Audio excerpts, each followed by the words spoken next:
Hey guys, welcome back to Let's Be Honest podcast. Today I'm joined by Jess, the host of the podcast More or Less with Jess.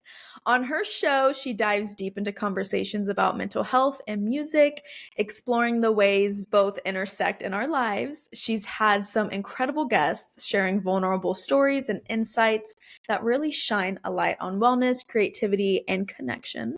Jess is not queer herself, but is a proud ally, and she's passionate about creating an inclusive space for all voices. I'm super excited to have you on and kind of pick your brain and talk about your podcast and everything in between. So, everyone, welcome Jess. I'm so excited to be here. You have such a great podcast voice, by the way.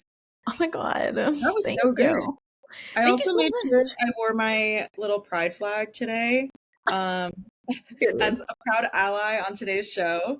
Uh, but I'm super stoked to be here. Thank you for having me. Of course. I'm super excited. Your podcast is so cool. I saw that you've had on some amazing people. Like, super cool. So I don't know. I'm just excited to talk to you about it. Okay, so we're just gonna jump in. Let's go. Okay. I'm ready. So what inspired you to start More or Less with Jess, and how did you decide to focus on the mental health and music aspect?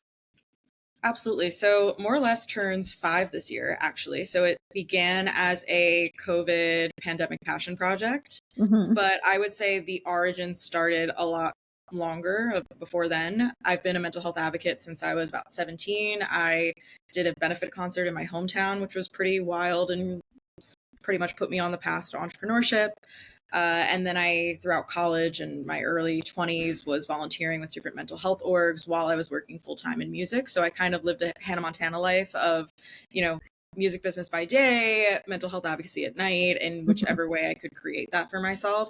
So I was always balancing those two worlds. And then once the pandemic happened, everyone was going into different passion projects and things to do. We're all bored.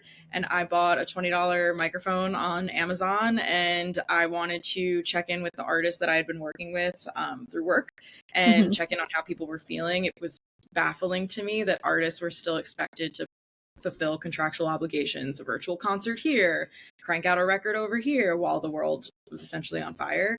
And I wanted to Yep. talk about it. Nobody else was really talking about it. So pressed record and had no intention of becoming a podcaster. I don't even, that word feels really like weird to me because I don't feel that way. But now Yeah. it's been 5 years later, and I'm really lucky and blessed, quite honestly, that it's grown into what it is and grows every year in ways that I don't always fathom or process. But Mhm. yeah, the origin story I think started a lot longer before I pressed play.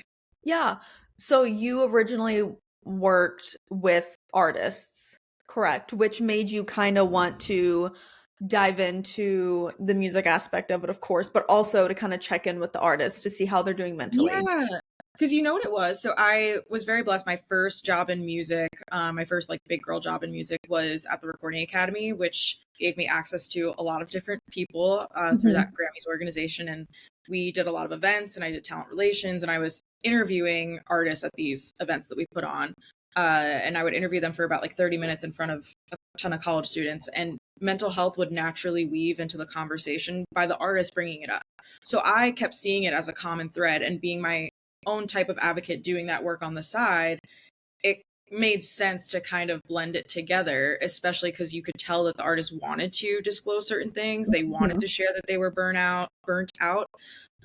So it felt like a pretty natural segue considering what was bubbling at that time. And if you think about it, that was probably like 2017, 2018, where like mental health was starting to be talked about a bit more. It wasn't where it was today, but back then people started to speak up here and there. But I also was that person in the room that would raise my hand and be like, okay, but what about the artist's mental health? What Yep. about their well-being? What about their Mhm. financial health? I Mhm. would kind of keep advocating in that way. And I think having your own platform, if you will, through this podcast and even what you do, you're able to speak up on things and curate your own world of what you Totally. want to say. Totally. No, I love that. I love how like it's like what you said, like during COVID, like these artists were expected to do X, Y, and Z. And I'm sure like, the fans weren't really thinking much about their mental health, which I'm sure there were fans out there that obviously did, care about the artist's mental health. But I love how you were like, we expect so much out of these people. are we not going to focus on their mental health? Like, they're human as well, and we're expecting them to do X, Y, and Z, and we're wanting to talk to them about their future plans and everything that they're doing, but why aren't we focusing on the mental health, like the nitty gritty? Like, let's talk about the Yeah. things that people don't really want to touch on because it can be intense, you know? Yeah, and I look back on that time, and granted we've had a few years now to kind of process what happened during that time period, but you think back on it, and we were experiencing a once in a lifetime pandemic. We were Yeah. experiencing a social culture reckoning with BLM. An election happened at that time. There was just so much going on.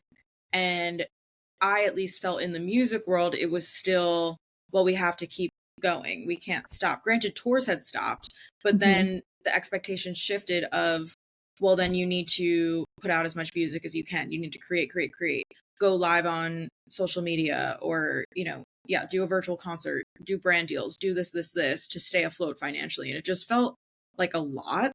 Yeah. And granted, again, COVID again was a lot for everyone, and I'm not discounting that. But I was just very interested in the artist experience and what those pressures looked like. Yeah, I didn't know that artists were doing virtual concerts. Oh yeah, virtual live streams were all the rage back then because it was a way to make money. You could charge a ticket and you could go live from your living room. That's crazy. You know, I'm like, Mhm. that's smart. Like, I get it. I get there. Like, that's a cool concept. But then it's literally like what you're saying. COVID was so crazy to everyone that whenever us humans are trying to deal with a freaking pandemic, that we're like, what do we do? You know, these artists are humans. They're worried about this pandemic, but also they're being like drilled on, you have to do this, you have to do this, you have to do this, which is like, that's expected because, you know, they're in a world where they have to, you know, continue to give, but they're also human. So it's like, Yeah. let's take a step And back then and let's focus. let's throw in another factor. This new app called TikTok is starting to blow Oh my up. gosh. So not only do you need to crank out an album yesterday because it's still due May 2020, you also now need to make sure it pops off on this new app that we know nothing about, but we know Yep. it's working and people are doing dances, and whatever music you make also has to be translated into a TikTok dance. So all of that was happening in 2020, and I just felt like, at least with this podcast, and it still is, the podcast is centered on one question, which is how are you really feeling, more or less. Mhm. So often we're conditioned to say, I'm fine, I'm good, a one word response. But what I wanted to do is at least challenge that a bit and go a step deeper, but really check in with these artists and say, like, no, how are you actually? Yeah. Yes, the world is on fire, but how are you taking care of yourself in this moment? And Mhm. I am grateful that that dystopian wild point in time has now still kept that core mission through what we do now. Totally. Totally. What kind of feedback do you receive from like listeners, and like how does that shape the direction of like the podcast? Hmm. The first year or two, I was so hyper focused on the guest experience. It was me and the guest on the couch. I'm thinking of when we started doing in person, but I wanted so deeply to create a safe space for them to feel comfortable because I'm technically a stranger. I'm Yeah. just one of the many press interviews that they're doing. Yeah. And I was so hyper focused on making sure that they were comfortable and Mhm. felt okay in our shared space. So I don't think I really considered listener feedback up until Yeah. maybe like a year and a half ago. Yeah. Um and granted, response has been positive, and I always look at more or less as it's something I wish I had when I was younger. I wish I had a content series or, you know, deep long form content of my favorite artists talking about wellness and talking about how they're doing. I think myself struggling as a teenager would have really benefited from that. So my hope is that these conversations reach whomever, but maybe the super fans of that guest, Mhm. to see them in a different type of interview, answering questions that they might not normally do in a traditional interview. So that's sort of where my brain goes now. And yeah, I ultimately just hope it reaches the people that it needs to reach, even if that's one person. Totally. 100%. So would you say like the mission of your podcast is to just dive deeper into these artists to kind of like just to kind of see how they're doing mentally? Like is that pretty much it? Like I mean, Yeah, and of course talk I about think their music. I think it's creating a space where we don't have to talk about album promo. We don't have to Mhm. talk about the next single. It's Mhm. creating a space to really share the human behind the music is kind of what I like to say. Totally. Like you were saying earlier, artists are humans just like us, and I Mhm. think often we put them on a pedestal or we have different expectations for them. And at least in the space that I've offered and invited them to, I want them to be able to open floor, share whatever's on their mind. And I always joke with the artists, I'm like, I don't care if you come in here hungover, tired, however, come as you are. Yes. And we'll take the conversation from there. And I don't know if there's many spaces like that anymore, Mhm. especially now. It's all short form. It's all, very Mhm. surface level TikTok type interviews, which are great and serve its purpose. But I think that people, both listeners and artists, are appreciative of a space to, for 45 minutes, just dump. Yes, it's like a therapy session. Like I've had so many people I've been told that. Uh-huh. I've had so many people come on here and they're like, this was so refreshing. And they would be like, you've asked questions that I've never been asked before. And it made me think, it made me think about other things, which has opened my creative, like, third eye. And now I'm wanting to do this. Or it's like, I've noticed, like, now that I spoke more about this, I just realized I need to, like, focus more on this. There's just like so many things. And they're like, thank you so much. Like, this was really good. But yes, like the short form content is so big nowadays, which is like, I get it. Our generation is like we have a freaking like we can't watch something longer than like 10 minutes. Honestly, no. Probably like Shorter than that. yeah, like a minute and then we're like I'm bored. Like it honestly sucks. But there's people out there that do appreciate hearing stories of interesting people. And so that's why podcasts are a thing because they're like I like the short form stuff, but let's dive deeper. I want to listen to a podcast that dives a little bit deeper into this person. You know what I mean? So Absolutely. I totally Yeah. get it. So, how do you like choose your guests? Like, I know you try to, it's mainly artists, correct? Only artists. Only artists. Okay. Only And artists. then do you like do research on them and see if they like have a story like about their mental health, like if they've been through something, or are you just Yeah. like, The booking journey has definitely evolved over time. In the beginning, of course, it was me, just like a random girl reaching out to mhm, artists and like hoping people would reply and leveraging some of my connections to make those conversations happen. And fortunately, we're in a place now where I get pitches all the time, all day long, where we actually have to say no to certain people. So I think when it comes to selecting and having people on the show, I wish I could have the whole world on the show. Some of it is availability based. Some of it is timing when they're in New York, because we pretty much primarily only record in person now. So some of it is a timing thing. And then I think ultimately, I really love artists that have a ton of substance, depth, and maybe have not. I always say I don't want to be an artist's first interview, but maybe they're seasoned and they've done a ton of interviews, but they want something different and they want to mhm, share a certain element of who they are, or maybe their next project is about mental health. So it's really case by case of yeah, what it looks like. Usually it's artists that I'm a fan of anyway. yeah, Or I've like discovered amazing artists through this. yeah, So my even music taste has shifted over the past 5 years. But yeah, I don't think there's like a a step by step of how I do it. It's more so just like, would this be a conversation that people are craving? yeah, totally.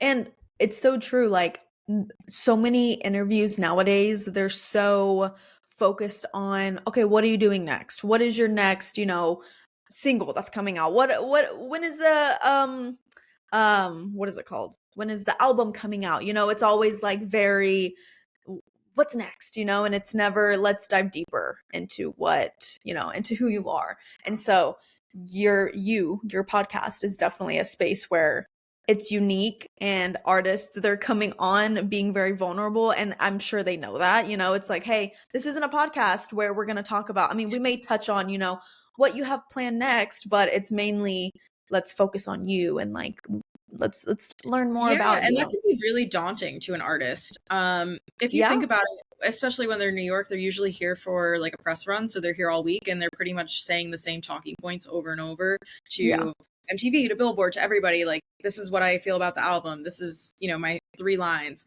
And then, sometimes I joke that like I'm a publicist's worst nightmare because I'm just like, we're not doing any of that. Yeah. Of course we weave it in and like tell people to go stream or pre-save Yeah. or of course we're gonna touch on it, but the bulk of the interview is not for that intentional purpose. So many artists now know what the show is, or they've had a friend that's been on and they know what to Yeah. expect, or they've listened to an episode. But I do say whenever they sit on the couch, like, hey, this is what we talk about. And I always ask, is there anything you definitely want to touch on, anything you don't want to touch on, because it's sensitive, Yeah. even more sensitive when you have publicist, manager, many other people in the room. So trying to create as open of a space as possible with all the other variables that exist, but level setting the second that they sit down. Totally. Totally. 100%. I feel like, have you ever reached out to people and you're like, hey, this is what we're going to be talking about? And like, pretty much like, I'm going to be putting you on the spot. Like, we're going to be diving Yeah. deep into your life. Have they ever been like, I don't know. I don't know if I want to talk about that. Has that ever happened? A publicist loves a good talking points sheet or bullet, so I always send one over. I of course do research on all my guests and I take the time to prep, and Yeah. I send them over a couple bullet points, but they're very broad. They're typically not specific, but they at least know. And then I of course let them know over email, like if there's anything specific that they want or don't want. I reiterate that if there's anything they really want to hit on. We've had scenarios where like the artist will sit down and PR will be in the room and they'll be like, do not stop me if I say anything that you don't like. Like, I'm gonna lay it all out there. So that's, artist is in charge of their story and their narrative, and they're not really trying to have PR get in the middle of that. Yeah. So that's really empowering. And I find that's more so the guests that are like very seasoned and have been in music for a long time and are comfortable doing that. Yeah. The newer artists, not so much, but yeah. So it's a spectrum or a scale of comfortability. And you can also, I'm an energy person. Like, I can sense people's energy really well, and I can tell if I'm going somewhere that they don't want to go. You just shift. Totally. Totally. Have you ever, which you said you're pretty good at sensing people's energy, but have you ever gone somewhere where they were like, no, I don't want to talk about that? I'm sure it's happened. I'm trying to think if there's been a specific scenario.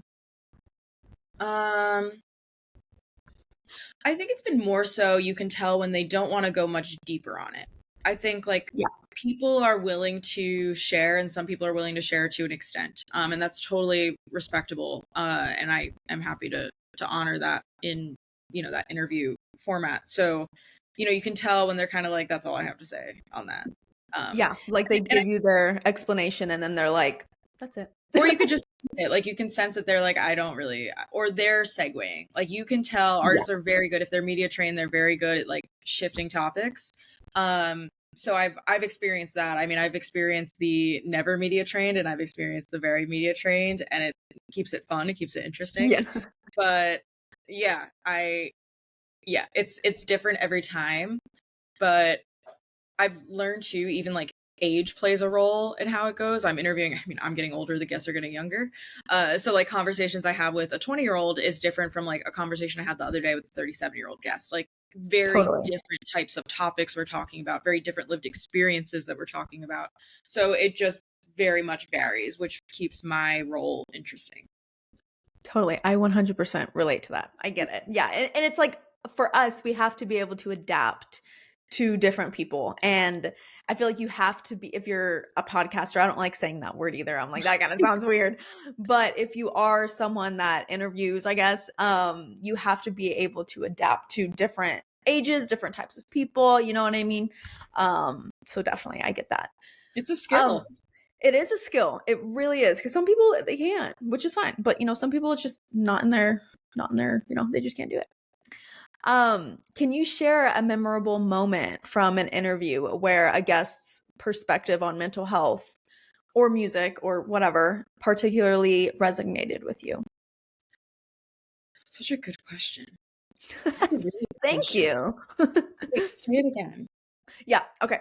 Can you share a memorable moment from an interview where a guest's perspective on mental health or music resonated with you? I learn something every time I talk to someone. I I truly think that's the beauty of this too, is I'm able to walk away with a new insight or new perspective just by talking to another human being. Yeah. Was there a particular moment? I have to shout out my girl Bishop Briggs. She's arguably, I don't play favorites, but she might be my favorite person I've ever on the show. Only because she was the first guest to ever walk into the room. She was in LA recording. She walked into the room and she said, Jess, I've been looking forward to this all week. I'm such a big fan of your podcast. I was listening to the episodes in the car. I cannot wait to have a conversation with you. And that is the first time that has ever happened. And then our conversation was so beautiful. I consider her an angel of a human being. Everyone in my life knows I talk very highly of Bishop Briggs. She's incredible. But Bishop has a really beautiful story. And for anyone listening, if you're going to listen to a More or Less episode, I would listen to that one. She has a beautiful story. She recently became a mom 2 years ago, around the same time that her sister passed away from cancer. So she played Coachella, 8 months pregnant. She's just a badass human being. And I think her perspective on grief and loss and even motherhood totally altered the way that I look at that. Granted, I was in a different place in my life. This was about 3 years ago, but I think the world of her. And yeah, if I had to pinpoint an episode or a Yeah. moment, it's the conversation with her. I need to listen to that one because I haven't listened to that That's one. a really good one. That's a really good one. Okay, so obviously, speaking to people and hearing their stories, like it kind of helps you like take a step back sometimes and be able to see, things differently. So, how has hosting this podcast influenced your own understanding and approach to mental health? On a very general level, I've had to become a way better communicator. uh, I How has it affected my approach to mental health? I'll actually share something a little bit different, an Okay. answer you're probably not expecting. It can be really challenging to host a podcast about mental health because you then are positioned to the world as like a pseudo therapist. So I've had instances where like acquaintances or like distant people in my life will open up and share really raw, vulnerable things with me when I'm not either able to take that on or like I don't like there was one time I was like out at a concert and like got this really devastating text message from someone I don't know that well, and like just they felt safe to share that with me because of what I do. Uh and I think that's probably been the biggest challenge in approaching my own mental health, is how do I create a boundary or a balance of like, yes, I love what I do, but I also am not kind of like a therapist to everyone, and nor do I have any credentials to back that up. So I have a psych minor and that's about it. So yeah, I just, when I think about the approach to my own mental health, that's probably been the biggest challenge over the years, is like, how do I still do this in a way that's healthy for me too? Because people look at Totally. you as like, well, you're the mental health girl. Like, I can Yeah. tell you this. I can tell you about my horrible toxic workplace, or this trauma that happened to me, because you get it, you're the mental health girl. And I think there's something super flattering about that, and really there's like a sense of honor there, but it's also like, oh, I didn't mean to. Yeah, no. Yeah, you're like, I didn't mean to open that door with you. You know what I mean? Like, I am being vulnerable and I'm talking to these people on my podcast, but that Yeah, doesn't mean that, yes, I get what you're saying. It's like I'm flattered. It makes me happy that you feel safe to open up to me, but um I I I'm not here to listen to everyone's problems, like in the most respectful yeah, way possible, It's like I get it. So obviously, yes, I can definitely see that. People that you are friends with, people that may not be friends with you, that are just following you, they probably reach out to you, tell you what's going on, which can be very heavy. But also having people come on your podcast, which this is like what you signed up for, talking about mental health, which can be very what is the word? I don't want to say draining, but it can just be it could be heavy. That's what I'll say. yeah. Heavy. I think it can be a lot. It can be a lot. Yes. But I mean, in the words of like Ariana and Cynthia, like, I am holding space for people. Like, when Yeah. I step into that room, like the next hour isn't about me, it's about them. Yeah.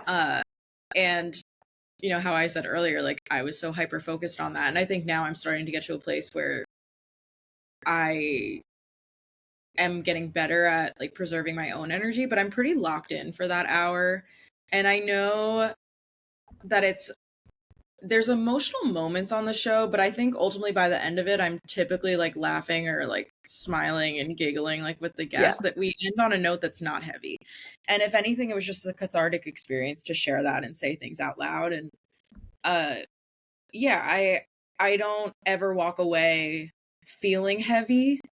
Okay. Um I think recently it's been tougher to record with like recent events because there's just so much to say and yet Yeah. nothing to say at the same time. Mm-hmm. Um, so it feels a little heavier even like going into these rooms because mental health is inextricably linked to current events and the state of the world and access to certain things. So it, it's been a little harder just for me sometimes to even like shift gears into that, but I also know that by the time the episode's over, like I'm so glad that I had that conversation because I've learned something, Totally. or I have unlocked a new tool for myself, or my perspective has changed, or wow, what a gift that this person felt comfortable to share all that.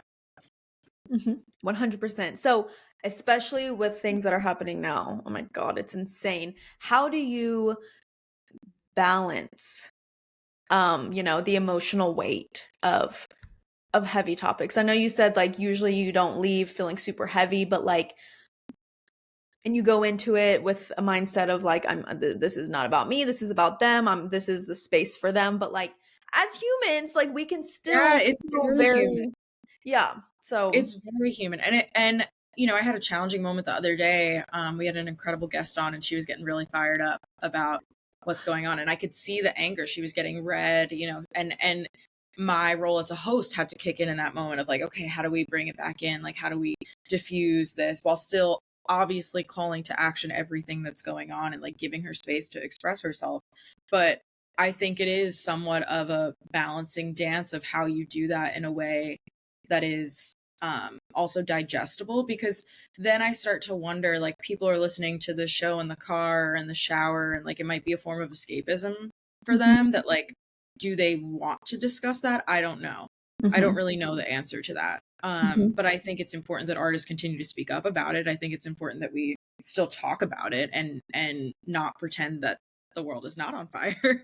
Yeah. uh but I think as a host and interviewers, I'm sure you've probably experienced this too recently, like it can be hard to navigate those conversations because I'm usually not thinking about the listener, as I've told you, when I'm interviewing. Like I'm usually not thinking about like the reaction or like the Yeah. response.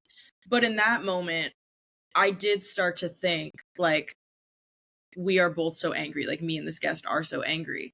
And like, do people want to listen to two people be angry? You get Probably. what I'm trying to say? Like, it's just a very like, it was a No. unique Yeah. experience for me because that hasn't fully happened yet. And I'm glad it happened because I Yeah. think again it's necessary to talk about it.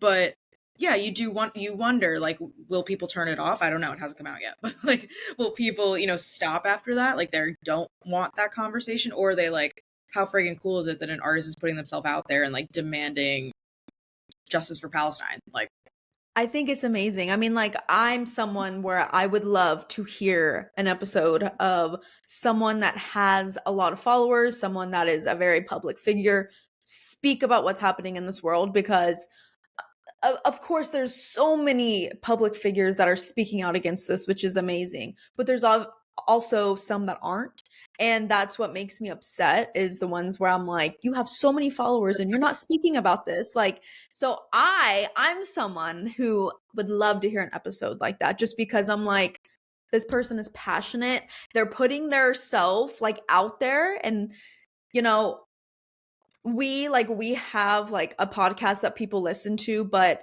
not to the extent of like Beyonce or something, where it's like so many people have eyes on them, and it's like it may be not easy, but it may be easier for us to speak about things. But when it comes to people that have so many eyes on them, it takes a lot for them to do that, and it oh, must mean that like they're very passionate about it, which I I love that. I love that. So, as an ally, how do you ensure that your podcast is inclusive and supportive of the LGBTQIA plus community? I feel a responsibility to highlight LGBT voices, especially right now, as Mhm. per what we kind of were talking about earlier. It's very, very important to create space where folks in the LGBT community feel safe enough to share. And that those stories are spread far and wide. So yeah, I feel like it's a responsibility that if I'm going to have my own quote platform, that we're including folks who may not always get the opportunity to share openly. 100%. And why do you think it's so important to have diverse voices represented in discussions, just in general, whether it's about Because mental health we or can't, whatever? yeah, like I've been thinking about it a lot too. Like we can't live in an echo chamber. Mhm. And I do believe in different perspectives, and you may be from, I may have a listener who's from a small rural town, and you name your small state, Mhm. where there's only farms, and they may have never come across a gay person. Mhm. And they listen to an episode of More or Less where they got to listen to an artist who is incredibly creative and sharing their experience or their coming out story. And maybe then that person in rural Missouri feels safe enough to talk to their parents about it, talk to their family about it, talk to their church about it. I think that it can reach different people in a way. And, that wouldn't have happened if I didn't have a guest on the show that represented that lived experience.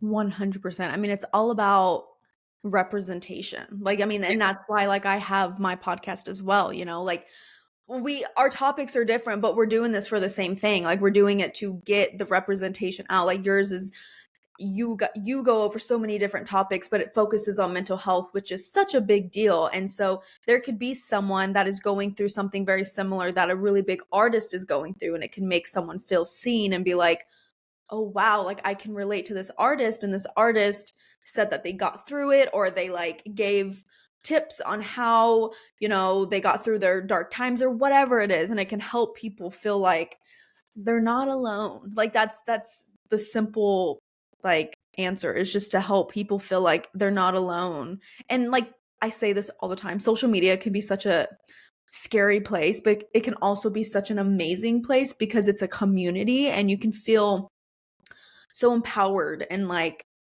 liberated when you find people that are kind of like you or going through the same thing as you. So anyways, I will talk about that forever as well. Yeah, and I feel fortunate enough that the podcast is kind of in a place where you can definitely find an episode based on a lot of different topics. If you want to talk about a sobriety journey, there's an episode for that. A grief journey, an episode for that.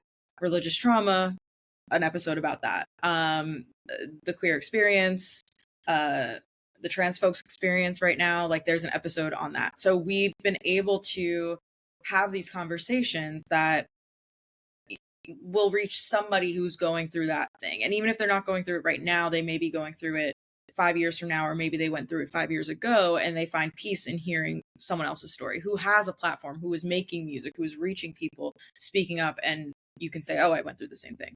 Totally. Or maybe they're not going through it. Maybe they have like, maybe they hear an episode and they're like, oh shit, my best friend is going through this. I'm going to send this to them. And Yep. maybe it can help them feel more, seen, or maybe get them out of their little rut. Yeah, there's just so many different ways that it can go. So you said that like you have a lot of episodes that kind of cover different types of trauma. Has there been one that is specifically about the LGBTQIA plus like identity that stood out to you, or like any type of queer Yeah. trauma? I was thinking about it before we recorded, because I've been lucky to have so many incredible queer guests on. Mhm. And I would say we recently had Karuk on, who is a wonderful non-binary human who really opened up about social media and their experience and the pain that that was causing for them, especially with the narrative around trans folks right now. And I I really appreciated Karuk opening up on that, because we hadn't had that conversation yet. Mm-hmm. And it's necessary and it's important. And the other one that comes to mind too is Joy Latakun. We had on, another incredible, amazing human. And she spoke a lot about religious trauma growing up in the church as a gay person. And, you know, that's something I don't relate to, but I know a listener can definitely relate to that. There's someone out there that has also experienced that same struggle of being in the closet and growing up in a really tight, well-rooted, you know, church community in a small town. So those are two different interviews that I think are really powerful and important, and touched on different things, but yeah, it's of course linked to mental health. Yeah, That's their lived experience, and absolutely impacts how they show up and how they see the world. 100%. And it's so interesting because I obviously, my guests that come on are mainly queer. If not, Yeah. they're allies. That's what I tell everyone. I'm like, you can't come on unless you're at least an ally. Like, sorry, but you know, but I'm not kidding. Probably like 90% of the queer people that come on my podcast, they have some type of religious trauma, and Yeah. it's crazy the connection there. Like, it's insane. Like, there's so many people are like, yeah, I went to a Catholic school. Like, I was in Catholic school since kindergarten, and or like I had this one girl on. She was literally in a religious cult. Like, it was a Yeah. cult, and she had to like get out of it. It's just crazy the connection there. But it is interesting because me, like, I don't have religious trauma. Like, I grew up Christian, and like when I became I never know how to word this. Whenever I realized I was into women, it kind of put things into perspective for me when it came to religion. Like, I was like, oh, this is kind of interesting. Like, you know, anyways. And so I don't relate to the religious trauma background, but it's so interesting to hear that so many queer people, and probably hetero people as well, come from like a background of religious trauma. Like, it's so interesting, Very like common. so Very common. And I'm common. sure you interview a lot of people that are in the arts or creative world, and Yes. I find that that's a strong link too. Mhm. You know, we've spoken to different musicians who were in gospel or choir, and you know, that was Mhm. their intro to music, was Yes. growing up in the church. So then you throw in sexuality on top of that, and it opens up a whole other can of worms. 100%. Looking back on the guests that you've had, what is one lesson that you've learned from a guest that you carry on into like your own life, or something that really stood out to you that you're like, I need to live by that, or however you interpreted it? I'm gonna need a second for this one. There's so many lessons. You know what? This is like a very surface level answer, but it's what's coming to the brain at the moment. We had an artist named Keen DeCrow on. He is a wonderful, special human who he came to record with us after like a 4 a.m. Today show, like call time. Okay. But we had a really great conversation about social media, and at the time he was going viral. And he was going viral because he was doing flash mobs. That was his way, and he would have like a choir pop out and like It's sing his amazing. song. It's amazing. It's incredible. Definitely look him up if you Yeah. haven't or you're not familiar. He's a wonderful musician. He's from Ireland, I believe. Okay. And yeah, we were talking about social media because that's what he was experiencing at the moment. This big rise to fame, where he gets to go to the Today Show and fly into the States, and uh, you know, we had an honest conversation of, because I struggle with social media in terms of how to market the pod and short form, because I'm a very long form gal. And he was like, you Yes. know what, Jess, I realized very quickly that I was not the guy that could like sit in my car and do this, like with the phone of like, my new song is coming out. He's Yeah. like, I knew that wouldn't work for me, but I'm a goofy guy. And I started doing these flash mobs, and it works for me because it's what I would have been doing in my regular everyday life. Like, I would have been doing weird stuff like that with my buddies. Yeah. And that was a big realization for me, which I still talk about like 2-3 years later now, of how to look at social media and tap into what feels like you. Mhm. This doesn't really feel like me with my Yeah. phone. I'm still learning different ways that I can come across in a way that's authentic and natural. But I think that's important for anyone who's listening that's an artist and like feels like they have to go viral and they have to do what everyone else is doing. People are going to gravitate towards what makes you unique. And in Keen's case, no one else was doing flash mobs to go viral. And he was just doing it for the fun of it, and he enjoyed it, and it felt like him. Yeah. I think it's easy to get bogged down and like, I need to do I'm in my car and like listen to this new song. But if that isn't natural for you, like, don't do it. Yeah. But yeah, that's definitely not like a deep mental health answer, but it is something that I think about quite often when it comes to just content and social media in general.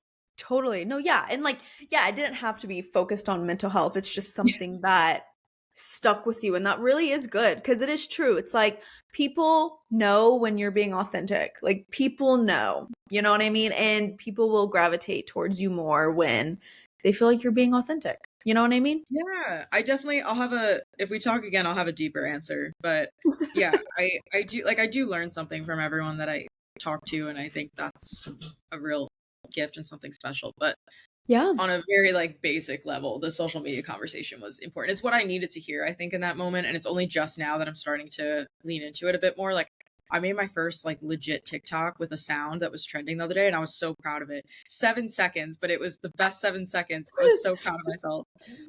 So I'm now starting to like lean into it and try to have fun and get on board with the TikTok train. Yeah, when it comes to like promoting my podcast and like marketing and all that stuff, I am still trying to figure it out as well. Like Yeah, I same. feel yeah, it's totally normal to be like, what am I doing? Like I don't I still don't know. Like me and my partner, we do some funny videos together and those have done well. So I'm like, okay, maybe they think me and my partner are like cute and funny or something. And like we love doing that. So I'm like, maybe I post that on my podcast Instagram or TikTok, and then they'll see, oh, this is a podcast. Like, you know what I mean? So yeah, there's different ways to definitely, and sometimes those in the car videos work for some people, or in the car, yeah, in the car videos. Sorry, got my brain.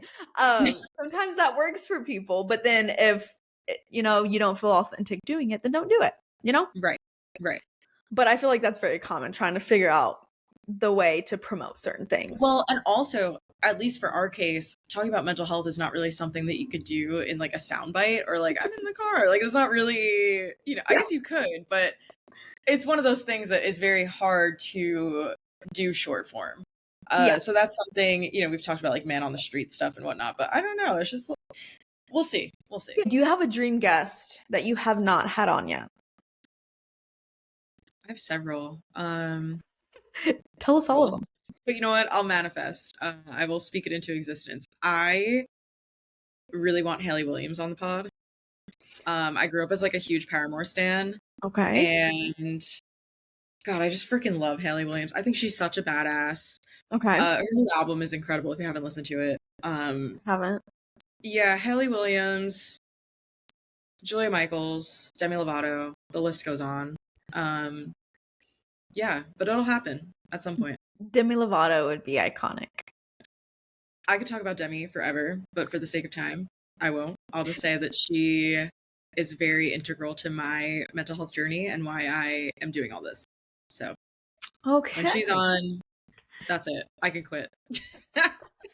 You're like, once she is a guest on my podcast, I will literally quit. That's the last episode. Yeah. After that, there's no point in doing any more. Like, that's funny. That's it. That's funny. No, I get it. If you could have Demi Lovato on, what would be the topics? I would first have to like not cry. You would have to like do breathing exercises and like I would have to like someone would have to throw me in like a sauna or something beforehand to just like level it down.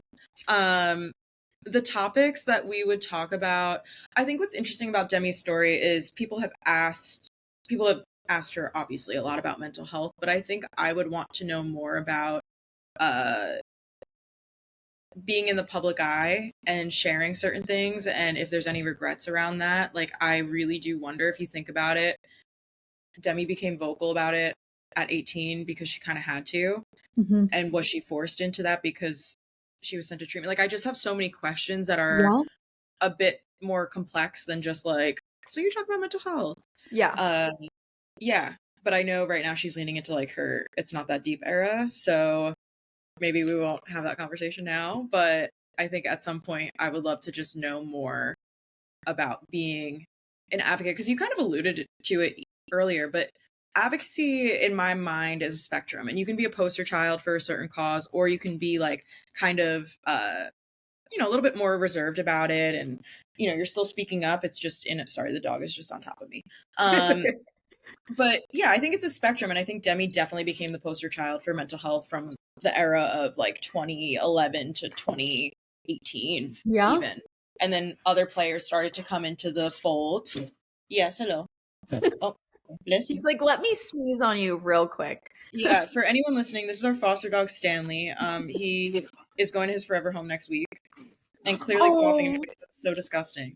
Yeah, the people that are listening, they're like, why is Jess hawking up loogies right now? Why is hacking up a lung? It is Stanley. He is adorable, but he's a character. But anyway, yeah. So Demi, I think, was quite the mental health figure from that time period, and very much contributed to changing that conversation. So I'm very grateful for her in many ways. But yeah, dream guest. Totally, 100%. And Disney's like a whole other topic, like the crazy, controversial, weird things happening on Disney. Like that would be something interesting to ask her if she's even allowed to talk about it. I'm like, well, now they're working with Disney for Camp Rock 3, so I don't think that anyone can say anything about Disney just yet, but we'll see. What are your goals in the future for More or Less? Like what is the direction or topics that you're excited to explore? Yeah, I'm putting it into existence that one day I would like More or Less to be my full time. It's what I love. I light up when I talk about it. I'm really excited. We're doing our first ever event in just under 3 weeks. I saw that. We've never done anything, like we've done in real life stuff, but never like a More or Less hosted event. So we're doing that in honor of World Mental Health Day. Hopefully if it goes well, we can keep doing them. But I'm really, really stoked about it. We have a very special guest coming to do like a live interview and a performance, and yeah, it's going to be amazing. So I started in the events world, so I'm very excited to go back into that. But goals are ultimately just keep growing and reaching people, and hopefully inspiring others to talk about their mental health. I don't go too much into my own story on the show, but maybe one day I will. Yeah. But I just think that it's important to have a space like that in music, or even like a space for media. I think there should be more mental health storytelling in media. So that's really the goal, is to just keep leaning into that. 100%. And I know I said this before, but for people to realize that artists are human, and they need the space to talk about their mental health as well. Yeah, and I'll also share, if we want our artists to have longevity and to make music forever, then we have to treat them as such. And I just saw Alex Warren posted about this big fallout with a festival. He had taken time off, and the festival essentially shitted on him all over social media. It's terrible. And he was like, God forbid I take a week off to go see a therapist. And I think that's the reality, and the truth is, like, if we want our artists to still be here, quite literally, we need to take care of them and allow them the space to have time off, or take a break. So again, they're human just like us, and they're performing a job, which is making music, and we get to benefit from that. But, if we want them to be around for the next 10, 15, 20 years, that requires treating them as humans. Exactly. They're not robots, unfortunately. Exactly. Yeah.